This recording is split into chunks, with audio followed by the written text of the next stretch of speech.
खबर लखनऊ से। भारत पाकिस्तान के बीच सीमा पर बढ़ते तनाव के बीच यूपी में रेड अलर्ट, तो वहीं किसी भी अप्रिय घटना से निपटने की तैयारी भी हो रही है। यूपी पुलिस की एसओपी के अनुपालन में लखनऊ के 5 जोन में मोर्चाबंदी की गई है। मॉडर्न की बोरियों से मोर्चा यानी अस्थायी बंकर बनाए गए हैं, जहां अत्याधुनिक हथियारों से लैस सुरक्षाकर्मी 24 घंटे तैनात दिख रहे हैं।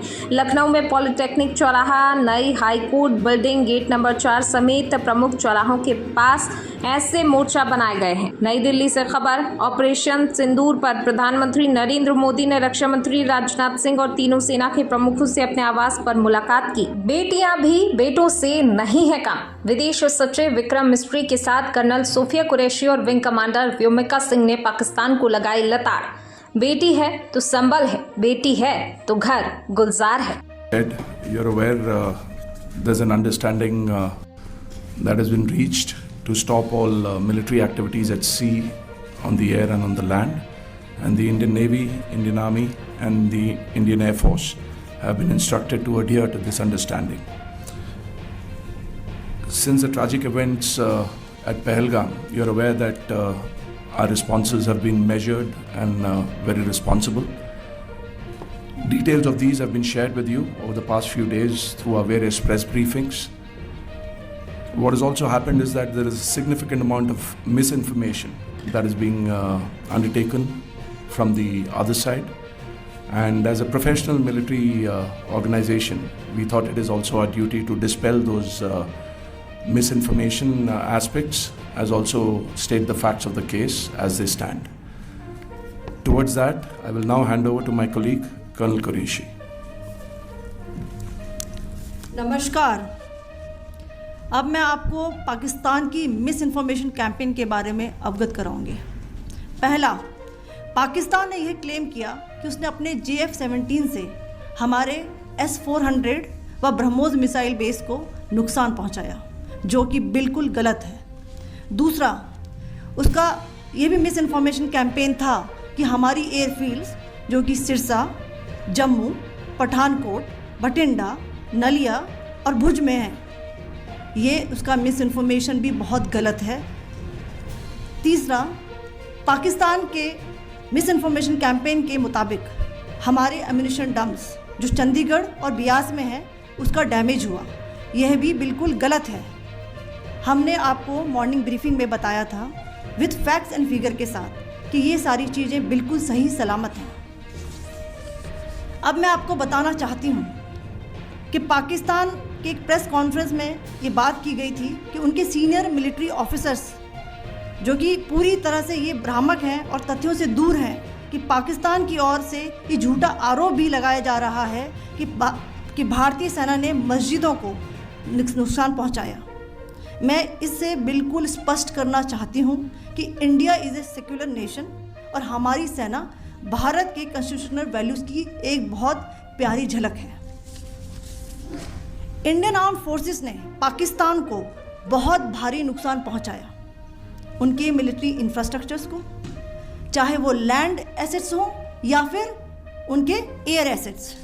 यही नहीं, इंडियन आर्म्ड फोर्सेस ने पाकिस्तान की एयरफील्ड्स स्कर्दू, जकोबाबाद, सरगोदा और बुलारी को बहुत नुकसान पहुंचाया।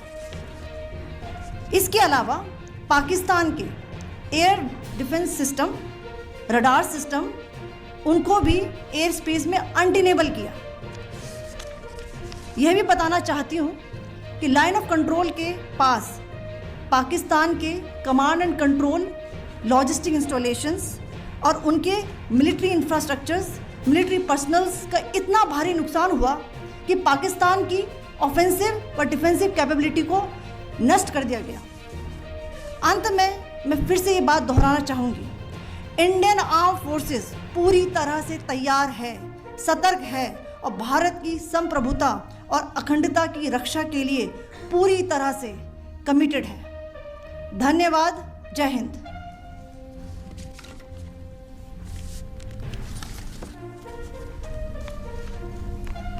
So several attempts were made by Pakistan on spreading a misinformation campaign, as we have seen for the last few days. There were attempts made to say that our S-400 at a northern base was destroyed, which was completely false, and that it was destroyed by a JF-17, it was a false information. Also, that the BrahMos installation was attacked and it was destroyed was false. The destruction of airfields at Srinagar, Jammu, Pathankot, Bhuj, Nalia, etc. was also a false claim. The forward ammunition dump at Chandigarh and Beas are also fit and fine, and we showed you these in the photographs in the morning briefing today. Also, there was a certain different way of miscampaign that the Pakistan conducted by its press conferences, which was conducted in a manner which were completely misleading and devoid of facts. Pakistan has been spreading fabricated allegations that the Indian Armed Forces have targeted mosques. Let us make this very clear here that India is a secular nation and the Indian Armed Forces are a reflection of our constitutional values. We hold every place of worship of all faiths in the highest regard. Our operations have been aimed exclusively at terrorist camps and facilities being used for anti-India activities. No religious sites, I repeat, no religious sites have been targeted by the Indian Armed Forces. Over the past few days, as we have seen, Pakistan has suffered very heavy and unsustainable losses after it has given us an unprovoked attack on our installations. It has suffered losses in both land and air. There has been an extensive damage to the crucial Pakistani air bases like Skardu, Sargodha, Jacobabad and Bholari. In addition, a loss of AD weapon system and radars made the defense of Pakistani airspace untenable. Across the line of control, extensive and precise damage to military infrastructure and command control centers and logistic installations. In addition to that, 2 military personnel had left. आप सभी का स्वागत। मैं Congress party का धन्यवाद करती हूं कि सेनाओं के इस अहम मुद्दे पर बात करने के लिए मुझे अवसर दिया और इस बात का भी कि मैं ये प्रेस कॉन्फ्रेंस अपनी पार्टी की प्रवक्ता के रूप में तो करूँगी ही, लेकिन भारतीय सेना में 24 वर्ष की कमीशनिंग सेवा देने के बाद मैं ये प्रेस कॉन्फ्रेंस उस लिहाज से भी करूँगी। आज देश में जो स्थिति है उसमें हम अपने देश की सबसे भरोसेमंद संस्था भारतीय सेनाओं के लिए अपनी प्रतिबद्धता दोहराते हैं और भारतीय सेना के शौर्य साहस को श्रद्धापूर्वक सैल्यूट करते हैं। कल 9 मई को ऑनरेबल सुप्रीम कोर्ट का निर्देश महिला अधिकारियों के पक्ष में आया, जिसमें शॉर्ट सर्विस कमीशन महिला अधिकारी जो पेटिशनर थी उनको अगली सुनवाई तक सेवा में बहाल करने के लिए सुप्रीम कोर्ट ने कहा है। जस्टिस सूर्यकांत जी ने ये कहा कि महिला अधिकारियों का मनोबल इस समय में बढ़ा रहना चाहिए और उन्होंने ये भी कहा कि महिला अधिकारी प्रतिभाशाली हैं।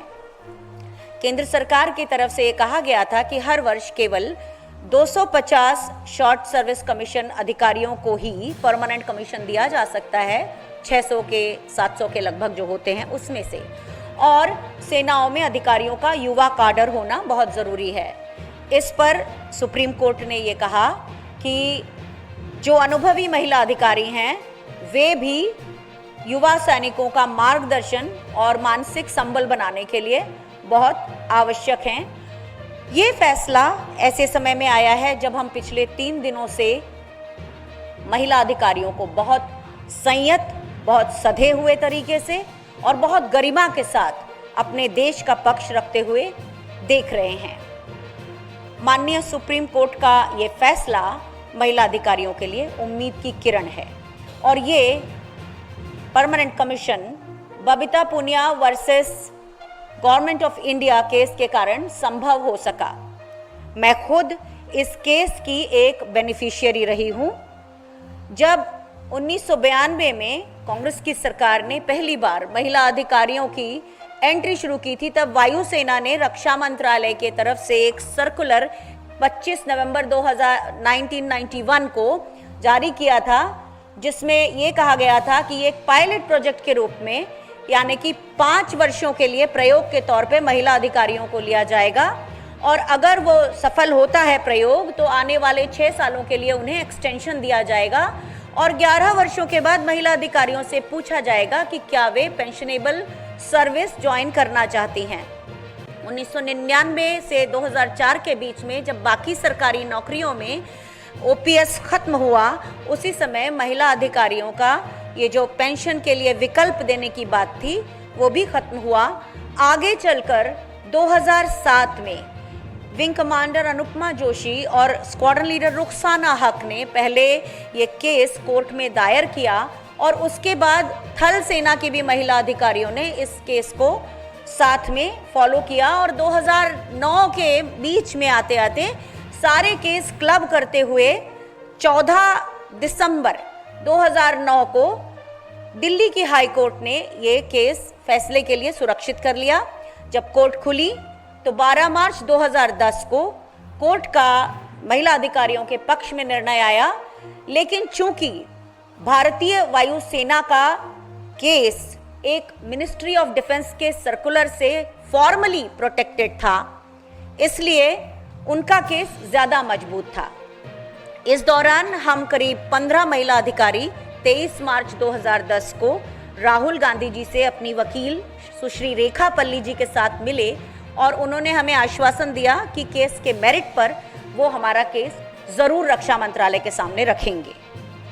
चूंकि भारतीय वायुसेना की महिला अधिकारियों के केस के ऊपर एक पॉलिसी लेटर इशू हुआ था, तो मेरे जैसी 23 महिला अधिकारियों को तभी परमानेंट कमीशन मिल गया था, लेकिन सेना में इस तरह का कोई पॉलिसी लेटर नहीं निकला था। तो Babita Punia versus government of India case की बाकी महिला अधिकारियों को सुप्रीम कोर्ट में अपनी लड़ाई आगे के 10 सालों तक लड़ना पड़ी। नौसेना की महिला अधिकारियों ने काफी बाद में जाकर कोर्ट में अपनी परमानेंट कमीशन की लड़ाई लड़ी। तो सेना की महिला अधिकारियों में, जिनमें हमारी कर्नल सोफिया कुरैशी भी शामिल हैं, इनको 2020 के निर्णय से पेंशनेबल सर्विस मिली, और नौसेना के अधिकारियों को उसके अगले साल।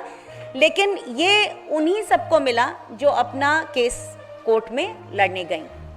कल जो सुप्रीम कोर्ट का निर्णय आया है बहुत राहत देता है, जिसमें आज जो हमारे देश का माहौल है उसमें महिला अधिकारियों को भी उनका मनोबल बढ़ता है। और ये भी हुआ है कि 2006 के बाद कुछ अच्छी बातें हुई, लगातार पॉलिसीज बदली। 2.5 साल पहले महिला अधिकारियों को एनडीए के रूट से भी एंट्री मिली है, यानी कि हम सोच सकते हैं कि आज से लगभग 30 सालों के बाद हम एक या एक से अधिक सेनाओं में महिला सेना अध्यक्ष देखेंगे। और जो रूट सीडीएस का रूट पुरुष अधिकारियों के लिए खुला है, उसी तरह की जो स्पेशल एंट्री की स्कीम थी उससे महिला अधिकारी आती थी, तो वो रूट अभी शायद धीरे धीरे करके उसे रिकंसिडर किया जा रहा है। तो इस समय पे जब सुप्रीम कोर्ट का ये निर्णय आया है कि महिला अधिकारियों को तब तक बहाल रखा जाए जब तक कि अगली सुनवाई अगस्त में नहीं होती, हम इसका बहुत स्वागत करते हैं। हम अपने देश की सेनाओं के साथ हैं, और हमारे देश की सेना के सभी लोग जो तिरंगे को अपने खुद से ऊपर रखते हैं, उन सभी का हम श्रद्धा करते हैं, उन सब का हम सम्मान करते हैं, और हर सैन्य कर्मी के शौर्य को हमारा सलाम है। तो ये आज का हमारा मुद्दा है। अगर आपके कोई इस पर सवाल हो तो हम आपसे लेना चाहेंगे, लेकिन इस मुद्दे पाकिस्तान की कोई भी कायराना हरकत को बर्दाश्त नहीं किया जाएगा। हमारी सेनाओं के साथ कांग्रेस का एक एक कार्यकर्ता खड़ा है। आज भोपाल में भारतीय सेना के शौर्य और पराक्रम को सलाम करते हुए कांग्रेस परिवार द्वारा आयोजित जय हिंद यात्रा में पूर्व मुख्यमंत्री दिग्विजय सिंह जी, नेता प्रतिपक्ष उमंग सिंघार जी, पूर्व केंद्रीय मंत्री अरुण यादव जी, एवं पूर्व सैनिकों के साथ सहभागिता की। इस अवसर पर विधायक आरिफ मसूद जी, पूर्व मंत्री पीसी शर्मा जी, जिला शहर अध्यक्ष प्रवीण सक्सेना जी, ग्रामीण जिला अध्यक्ष अनोखी पटेल जी सहित सभी परिवारजन उपस्थित थे। पाकिस्तान अपने नागरिक क्षेत्रों से मिसाइलें दाग रहा है ताकि यदि भारत जवाबी कार्रवाई करे तो उसके नागरिक भी क्षतिग्रस्त हो जाएं।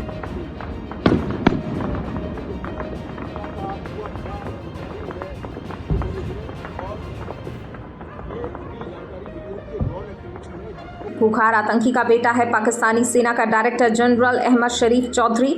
पाकिस्तानी सेना की information wing inter services public relations ISPR के डायरेक्टर जनरल अहमद शरीफ चौधरी को लेकर चौंकाने वाला खुलासा हुआ है। वह संयुक्त राष्ट्र अमेरिका द्वारा घोषित वैश्विक आतंकवादी सुल्तान बशीरुद्दीन महमूद का बेटा है। रिपोर्ट्स के मुताबिक उसके पिता ने कुख्यात आतंकी ओसामा बिन लादेन को रासायनिक, जैविक और परमाणु हथियारों के बारे में जानकारी दी थी। जम्मू कश्मीर से खबर। आरएसपुरा इलाके में अंतर्राष्ट्रीय बॉर्डर पर क्रॉस फायरिंग के दौरान BSF के सब इंस्पेक्टर मोहम्मद इम्तियाज शहीद हुए। प्रधानमंत्री के नेतृत्व में जिस प्रकार से भारत की सेना ने अपने शौर्य पराक्रम का परिचय दिया, देश के दुश्मनों के साथ जो व्यवहार किया, और हमने सबने, हमारे विदेश मंत्री, विदेश प्रवक्ता, सबके माध्यम से जो जानकारी आपको हमको कामन हुई है कि 12 मई तक ये सीज फायर हुआ है, और मैं मान के चलता हूँ कि प्रधानमंत्री जी के नेतृत्व में भारत सरकार जो निर्णय लेगी सब सही लेगी। निश्चित रूप से ये भारतीय पक्ष की जीत भी है, जिसने दुश्मनों को घुटने तले ला करके अपने देश के दुश्मनों से निपटने का उत्कृष्ट उदाहरण दिया। ये जिस प्रकार से सर्जिकल स्ट्राइक हुई थी, एयर स्ट्राइक हुई थी, इस बार तकनीकी रूप से जिस ढंग से भारत ने अपनी कार्रवाई की है, मैं माननीय प्रधानमंत्री जी को बधाई देना चाहूँगा। भूतो न भविष्यति, कम समय में जिस प्रकार से अपनी सीमाओं में रह करके आधुनिक तकनीक के बलबूते पर शस्त्रार्थों के जैसे शस्त्रों और जैसी मिसाइल और व्यवस्था थी, देश के दुश्मनों से निपटने में जो माननीय मोदी जी ने अपनी रणनीति के आधार पर भारत की भाग और साख दुनिया में बनाई, वाकई वो अद्भुत है। हर भारतीय का सीना 56 इंच का हो गया। मेरी अपनी उसमें माइक उठा लेना। भारत और रूस की मित्रता का सबसे ताज़ा अध्याय है S-400 एयर डिफेंस सिस्टम। अमेरिकी प्रतिबंध और यूक्रेन युद्ध के बावजूद ये डिफेंस सिस्टम रूस ने भारत को दिया और आज दुश्मन के खिलाफ सबसे बड़ा हथियार है। रूस जैसे मित्र के लिए 100 तोपों की सलामी बनती है।